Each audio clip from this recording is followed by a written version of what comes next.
நான் எதுக்கோ விழுந்தேன், நீங்க அப்படியே என்னை ஆசீர்வாதம் பண்ணிருக்கீங்க. நீங்க எழுந்துருங்க. இந்தாங்க மாப்பிள்ள, பசங்களோட டிசி. டிசியா? இது எதுக்கு?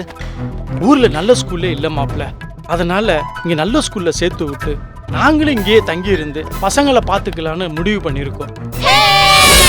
கலைவாணி, குளிச்சுட்டு சாப்பிட்டுட்டு பாரிக்கூட போய் நல்ல ஸ்கூல்ல ஒரு அப்ளிகேஷன் வாங்கிட்டு வந்துருவா. இந்த பேகை தூக்கிட்டு வாடி, முடியலடி என்னால.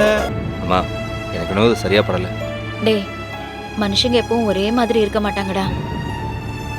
நீ இதே நினைச்சு கவலைப்பட்டுட்டு இருக்காத, பாத்துக்கலாம். அப்பா, இவங்க என் அம்மா இல்லப்பா. வெளிய இருக்காங்களே, அவங்க தான் என் அம்மா. நீ முதல்ல வெளிய போ. உன்னை வெளிய போன்னு சொல்றல.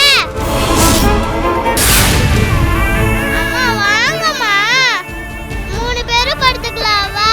ஏ அகல்யா, அப்படி எல்லாம் பேசக்கூடாது. வா என் கூட. நீங்க போங்க. நான் எங்க அம்மா கூட அப்பா கூட தான் படுத்து தூங்குவேன். அம்மா நீங்க வாங்கம்மா. நீ, நான், அப்பா 3 பேரும் ஒன்னா தூங்கலாம். அம்மா உனக்கு ஒரு கதை சொல்லட்டுமா? கதையா? ம், சரி. சரி வா, அம்மா மடியில படுத்துக்கோ.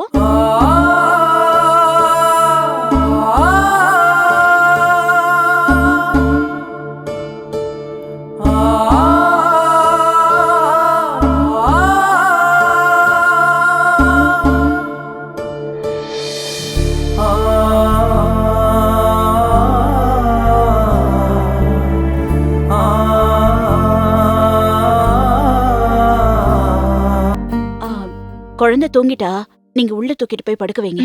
சரி. அந்த மேரி அம்மா சர்ச்சுக்கெல்லாம் போவாங்களா சார்?